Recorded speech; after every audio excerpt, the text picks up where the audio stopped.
Hello everyone. आज के video lecture series में हमारा टॉपिक है कंपनी के प्रकार, kinds of company, type of company या क्लासिफिकेशन ऑफ कंपनी। मुख्यतः 6 प्रकारों में से विभाजित किया गया है। 6 काइंड्स इसके हम लोग आज यहाँ देख रहे हैं, जिसमें अगर हम बात करें तो सबसे पहला है समामेलन या पंजीकरण के आधार पर वर्गीकरण, on the basis of mode of formation या इनकॉर्पोरेशन। यानी कंपनी का जो रजिस्ट्रेशन होता है, जो पंजीकरण होता है, उस आधार पर भी इसे विभाजित किया गया है। दूसरा जो आधार बनता है दायित्व के आधार पर, on the basis of liabilities. Third one जो पॉइंट बनता है सदस्यों की संख्या के आधार पर, on the basis of number of members. Fourth point है स्वामित्व के आधार पर, अर्थात on the basis of ownership. Ownership के आधार पर भी इसे वर्गीकृत किया है या इसमें भेद किया गया है। फिर फिफ्थ पॉइंट आता है नियंत्रण के आधार पर, on the basis of control. और सिक्स्थ है इसमें आधार अन्य कंपनी या अदर कंपनीज। अब ये जो 6 पार्ट हैं, हम इस पर वापस बात कर रहे हैं कि किस आधार पर किस तरह से इसे विभाजित किया, वर्गीकृत किया है, इनमें भेद किया गया है। तो आइए पहला प्रकार हम लोग यहाँ देख रहे हैं, समामेलन या पंजीकरण के आधार पर भेद या वर्गीकरण। जैसे हम अगर अंग्रेजी में बात करें तो on the basis of mode of formation या इनकॉर्पोरेशन।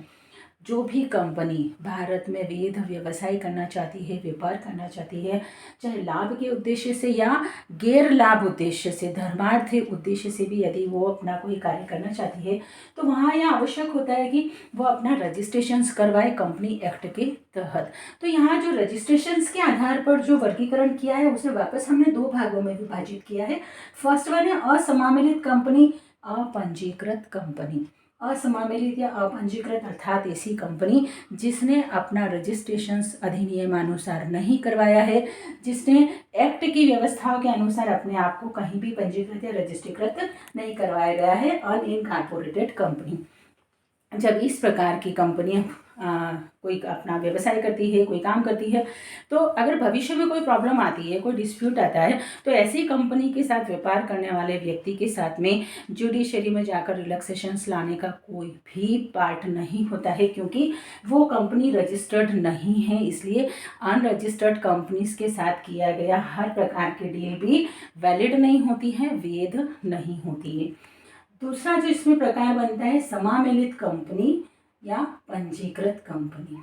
अब ये जो समामेलित और पंजीकृत कंपनी की जो हम बात कर रहे हैं, ऐसी कंपनी जिसने अपना रजिस्ट्रेशंस उस भारत के किसी भी अधिनियम में उस समय जो प्रचलित रहा हो, उस अधिनियम में अपने आप को पंजीकृत करवाया हो, तो ऐसी कंपनी के साथ की गई कोई भी डील, कोई भी संविदा, कोई भी व्यापार वैध होगा। और भविष्य में कोई विवाद होने पर, कोई डिस्प्यूट होने पर जुडिशरी के माध्यम से, न्यायालय के माध्यम से उस पर कोई राहत लाई जा सकेगी। अब देखिए, ये जो समामेलित कंपनी है, जो पंजीकृत कंपनी है, इनकॉर्पोरेटेड कंपनी है, इसे वापस हम 3 पार्ट में डिवाइड कर रहे हैं। फर्स्ट वन है शाही आज्ञा द्वारा समामेलित कंपनी, companies incorporated by royal charter. जी हाँ, हम और आप सब जानते हैं कि हमारे यहाँ पर जो रॉयल चार्टर जो इंग्लैंड से प्रशासित होता था, वो रूल्स और रेगुलेशंस एप्लीकेबल होते थे। और यही वजह है कि जब हमारा 1956 का कंपनी एक्ट नहीं बना, एप्लीकेबल नहीं हुआ, उससे पहले जो कंपनीज रजिस्टर्ड होती थी वो इंग्लैंड के रॉयल चार्टर के द्वारा रजिस्टर्ड होती थी, और तब वे वैध व्यवसाय कर सकती थी या वैलिड अपना बिजनेस कर सकती थी। For example, east India company या बैंक ऑफ इंग्लैंड को ले लीजिए आप। दूसरा प्रकार है इसमें विशेष अधिनियम द्वारा पंजीकृत company, companies formed under special act. Attention करिएगा, विशेष अधिनियम द्वारा पंजीकृत कंपनी अर्थात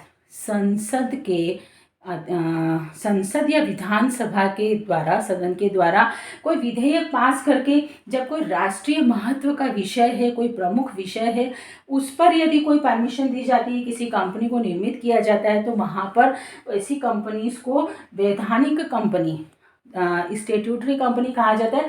लेकिन अगर हम भारत के संदर्भ में बात करें तो इंडिया में इसे हम लोग निगम और कॉरपोरेशन की संज्ञा देते हैं। हमारे यहाँ पर अगर ऐसी कोई कंपनी बनाई जाती है जो विशेष महत्व की है, विशेष विषय से संबंधित है, और जिसे संसद द्वारा या विधानसभा द्वारा विधेयक पास करके बनाया गया है, तो उसे हम कॉरपोरेट या फिर निगम कहेंगे। तीसरी है कंपनी अधिनियम के अंतर्गत पंजीकृत company, companies registered under company act, जो कंपनी अधिनियम 1956 या उससे पहले प्रचलित किसी अधिनियम के तहत पंजीकृत है, और अभी जो वर्तमान में 2013 कंपनी अधिनियम हमारे यहाँ एप्लीकेबल है, इन सभी अधिनियम की व्यवस्थाओं के तहत, औपचारिकताओं के तहत जो कंपनी पंजीकृत है उसे हम कंपनी अधिनियम के तहत पंजीकृत कंपनी कहेंगे। जो फर्स्ट पॉइंट था समामेलन और पंजीकरण के आधार पर, उसके हमने फिर 2 प्रकार देखे, और उसके बाद हमने जो दूसरा प्रकार था समामेलित कंपनी के 3 भाग वापस देखे।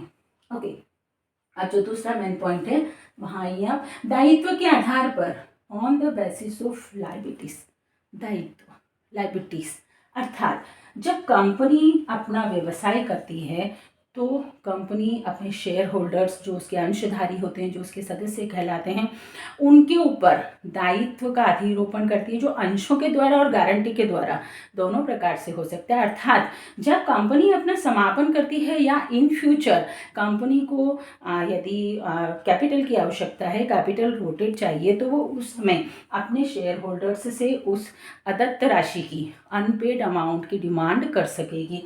तो यहाँ जो दायित्व है वो दायित्व के आधार पर भी कंपनीज को वर्गीकृत किया गया है, विभाजित किया है, जिसमें पहला प्रकार बनता है सीमित कंपनी और दूसरा है असीमित कंपनी, लिमिटेड कंपनी और अनलिमिटेड कंपनी। अब देखिए, जो इसका नाम है सीमित कंपनी और लिमिटेड कंपनी, इसमें पहला प्रकार बनता है अंशों द्वारा सीमित कंपनी, companies limited by shares.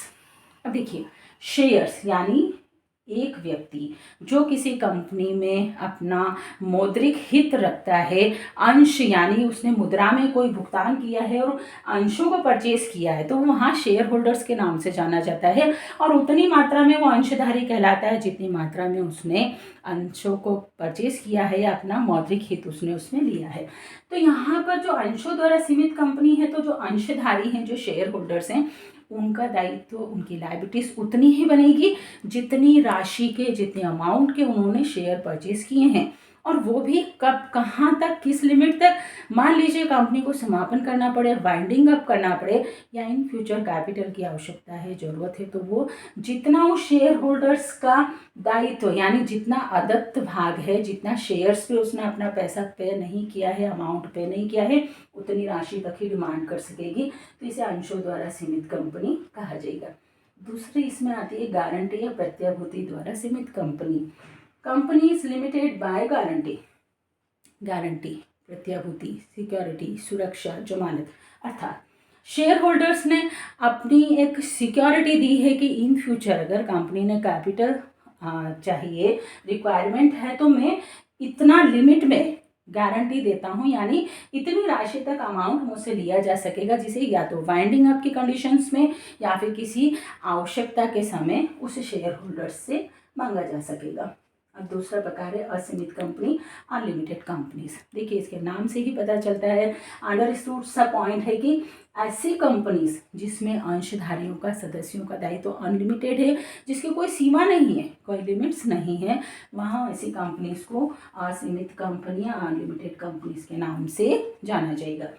Third point जो मेन आधार बनता है इसके वर्गीकरण का, या इसका जो प्रकार बनता है, सदस्यों की संख्या के आधार पर, on the basis of number of members, यानी कंपनी में कितने सदस्य हैं उस आधार पर हमने इसे वर्गीकृत किया है, विभाजित किया।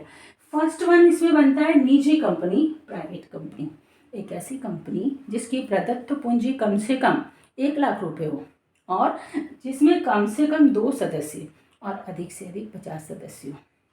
अटेंशन करिएगा कि कम से कम 2 सदस्य और अधिक से अधिक 50 सदस्य हों, और जिसकी प्रदत्त पूंजी 1 लाख रुपया हो, तो ऐसी कंपनी निजी कंपनी या प्राइवेट कंपनी के नाम से जानी जाएगी। और ऐसी कंपनी के नाम के साथ में निजी कंपनी या प्राइवेट कंपनी लिखा जाएगा, मेंशन किया जाएगा, और इस कंपनी के शेयर्स को हस्तांतरित यानी ट्रांसफर नहीं किया जा सकता। दूसरा प्रकार बनता है इसमें सार्वजनिक कंपनी या फिर पब्लिक कंपनी। सार्वजनिक, ऐसी कंपनी जिसकी प्रदत्त पूंजी कम से कम 5 लाख रुपए हो, और जिसमें कम से कम 7 सदस्य और अधिक से अधिक अनलिमिटेड कितने भी सदस्य हो सकते हैं, तो उसे हम सार्वजनिक कंपनी कहेंगे।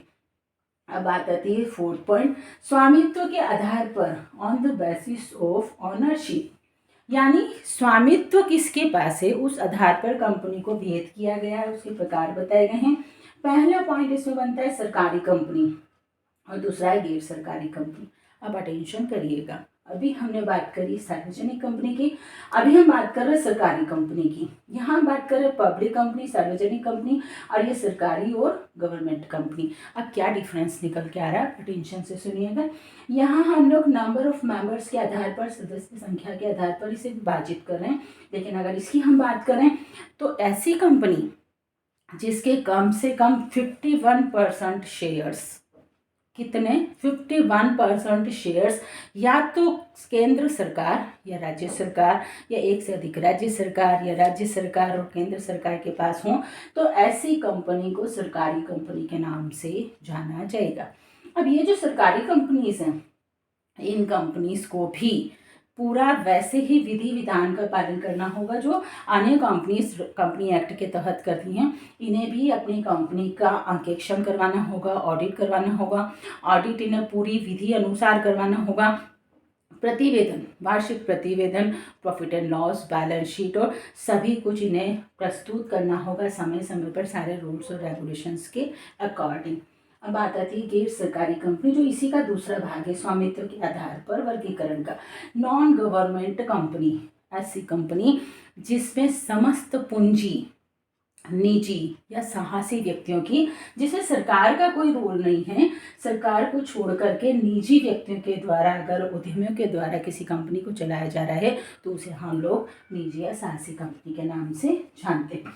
5th पॉइंट, नियंत्रण के आधार पर वर्गीकरण, on the basis of control, नियंत्रण, कंट्रोल, प्रबंध और संचालन, यानी जो कंपनी को संचालित किया जा रहा है, जो उसका मैनेजमेंट है, वो संचालन है, मैनेजमेंट है, वो किसके पास है। अगर मान लीजिए एक कंपनी दूसरी कंपनी के प्रबंध संचालन पर नियंत्रण रखती है, बोर्ड ऑफ डायरेक्टर्स पर नियंत्रण रखती है, उसके मताधिकार पर नियंत्रण रखती है और समस्त निर्णय लेने की शक्ति अगर उस कंपनी के पास है, तो वो होल्डिंग कंपनी, सूत्रधारी कंपनी के नाम से जानी जाएगी। और जिस कंपनी को उसने होल्ड किया है, जिस कंपनी को वो शासित कर रही है, जिसको प्रबंध और संचालित कर रही है, वो उसकी सहायक कंपनी के नाम से जानी जाएगी।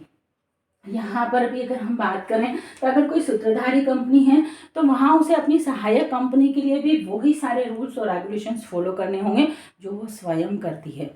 अब बात आती है एकल व्यक्ति या पारिवारिक कंपनी, जो इसी का दूसरा भाग है, वन मैन और फैमिली कंपनी। एक व्यक्ति जब कोई कंपनी का संचालन करता है, उसका निर्माण करता है, तो उसे हम एकल व्यक्ति या पारिवारिक कंपनी, वन मैन और फैमिली कंपनी के नाम से जानते हैं।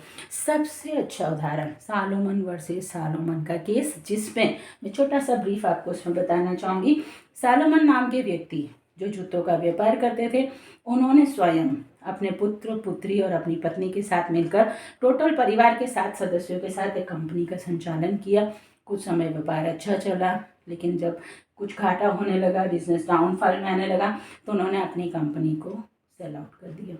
अब सेल आउट करने पर जो प्रश्न उठा कि सुरक्षित और असुरक्षित ऋण की अगर हम बात करें, तो वहाँ पर सालोमन ने सबसे पहले अपना ऋण लेना चाहा, तो यहाँ असुरक्षित लेनदारों ने दावा किया कि सालोमन की कंपनी अपने आप में कंपनी ही नहीं है। जुडिशरी के सामने जो विवादित प्रश्न था, जो डिस्प्यूटेड क्वेश्चन था, वो ये था कि क्या अगर एक व्यक्ति कोई कंपनी संचालित करता है तो उसे हम कंपनी कहेंगे या नहीं कहेंगे। तो यहाँ पर जुडिशरी ने डिसाइड किया कि सालोमन वर्सेस सालोमन एकल व्यक्ति या पारिवारिक कंपनी है जो वैध व्यवसाय कर रही है और उसे कंपनी का अस्तित्व प्राप्त है। अब बात आती है सबसे लास्ट पॉइंट, अन्य कंपनी, अदर कंपनीज। अब ये जो अदर कंपनीज हैं ये कौन कौन सी हो सकेगी। आइए फर्स्ट वन पर हम बात करें, गैर लाभ या गैर व्यावसायिक संघ, लाइसेंस प्राप्त धर्मार्थ company, association, not for profit, non trading licensed charitable company.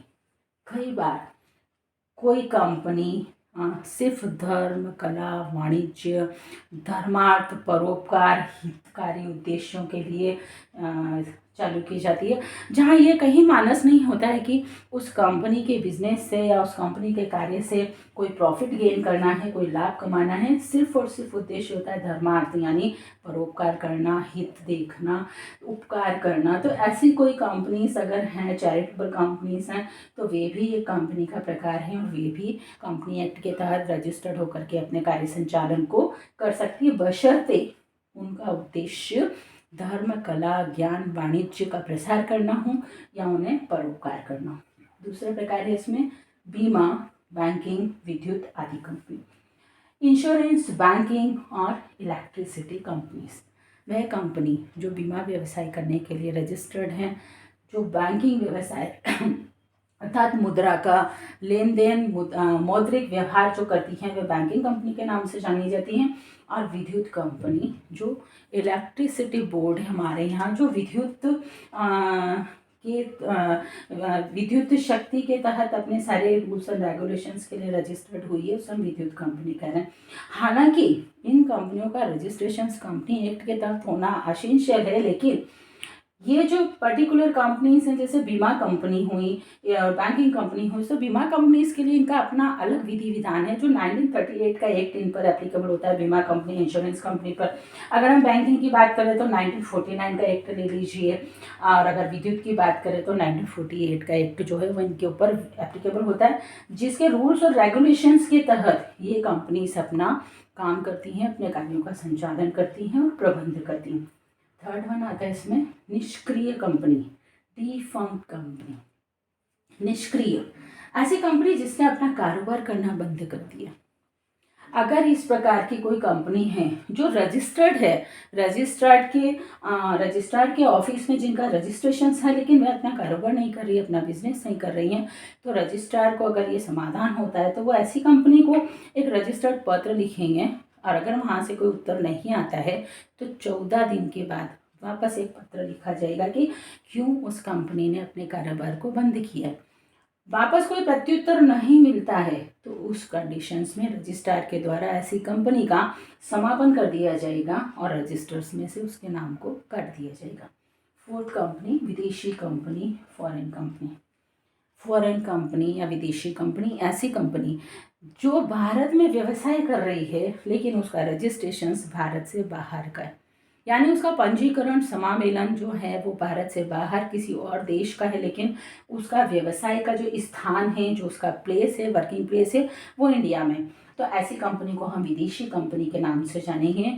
और जब ऐसी कोई विदेशी कंपनी अपना कारोबार का संचालन कर सकती है तो वो भी अपने व्यापार को पूरी तरह से क्रियान्वित कर सकेगी, बशर्ते उसने अपने कुछ प्रलेख रजिस्ट्रार के पास, जो भारत में दिल्ली में और जिस स्टेट में, जिस राज्य में वो कंपनी सिचुएटेड है, वहाँ के रजिस्ट्रार को उसे कुछ पेपर्स को अटैच करना होगा, जैसे कंपनी के आर्टिकल्स क्या हैं, सीमा नियम क्या है, अंतर नियम क्या है, रूल्स और रेगुलेशंस क्या हैं, कौन डायरेक्टर्स हैं, संचालक कौन है, इनकी लिस्ट, प्रबंध वर्ग जो कर्मचारी हैं उनकी रिम्यूनरेशंस क्या होंगी, ऑडिट कौन करेगा, ऑडिटर्स कौन हैं, इन सारे पेपर्स को लेकर के उन्हें रजिस्ट्रार्स के पास में अटैच करना होगा। मुख्यतः फाइनली 6 मुख्य भागों में हमने कंपनी को विभाजित किया और उन 6 भागों को वापस छोटे छोटे पार्ट में हमने बाय चार्ट उसे डिवाइड किया। आई होप ये लेक्चर आपको अच्छा लगा होगा। मैं चाहूँगी कि आप इसे ज़्यादा से ज़्यादा लाइक, शेयर और सब्सक्राइब करिएगा।